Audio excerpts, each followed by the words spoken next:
விவசாயி, mechanic, engineer, இப்படி அப்பாக்கள் யாரா இருந்தாலும் அவங்க கனவெல்லாம் அவங்க பசங்களுக்கு ஒரு best college. AAA College of Engineering and Technology, Sivakasi. Counseling code 4680. 21st rank in Anna University, National Board of Accreditation, NAC with A grade ISO certified institution. இரண்டாம் உலகப் போருக்கு பிறகு பிரிட்டனில் எந்த கட்சி ஆட்சியில் இருந்தது, யார் பிரதமராக இருந்தார்கள் என்பதை இப்போது பார்க்கலாம்.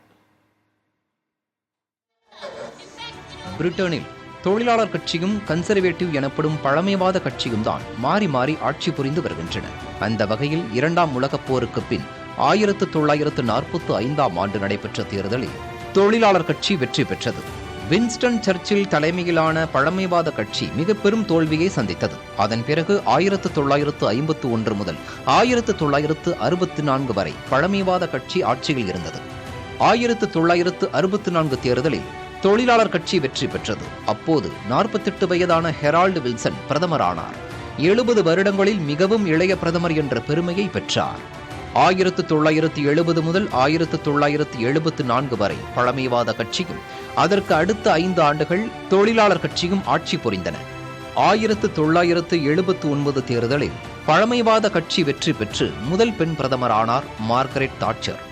மேலும் இரண்டாம் உலகப் போருக்கு பிறகு அதிக காலம் பிரதமராக பதவி வகித்தவர் என்ற பெருமையையும் பெற்றார். தாட்சர் 11 ஆண்டுகள் மற்றும் 209 நாட்கள் பிரதமராக இருந்தார். 1990 முதல் 1997 வரையிலும் பழமைவாத கட்சியே ஆட்சியில் இருந்தது. 1997ஆம் ஆண்டு நடைபெற்ற தேர்தலில் டோனி பிளேர் தலைமையில் தொழிலாளர் கட்சி மிகப்பெரிய வெற்றியை பெற்று 18 ஆண்டுகால பழமைவாத கட்சியின் ஆட்சியை முடிவுக்கு கொண்டு வந்தது. 2007 முதல் 2010 வரையிலும் தொழிலாளர் கட்சியின் ஆட்சியே நடைபெற்றது. 2010இல் டேவிட் கேமரூன் தலைமையிலான பழமைவாத கட்சி கூட்டணி ஆட்சியை அமைத்தது.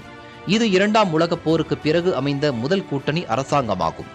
2016 முதல் 2019 வரை தெரசா மேவும், 2019 முதல் 2022 வரையில் போரிஸ் ஜான்சனும், 2022இல் லிஸ் ட்ரஸ் 44 நாட்களும் பிரிட்டன் பிரதமராக பதவி வகித்தனர். பிரிட்டன் வரலாற்றில் லிஸ் ட்ரஸ் தான் மிக குறுகிய காலம் பிரதமராக இருந்தவர். அதன் பிறகு கடந்த 2022இல் பிரதமரான ரிஷி சுனக் 1 வருடம் 8 மாதங்களாக பிரதமராக இருந்து வருகிறார். புதிய தலைமுறைக்காக GS பாலமுருகன். விவசாயி, மெக்கானிக், இன்ஜினியர், இப்படி அப்பாக்கள் யாரா இருந்தாலும் அவங்க கனவெல்லாம் அவங்க பசங்களுக்கு ஒரு best college. AAA College of Engineering and Technology, Sivakasi. Counseling code 4680. 21st rank in Anna University, National Board of Accreditation, NAC with A grade ISO certified institution.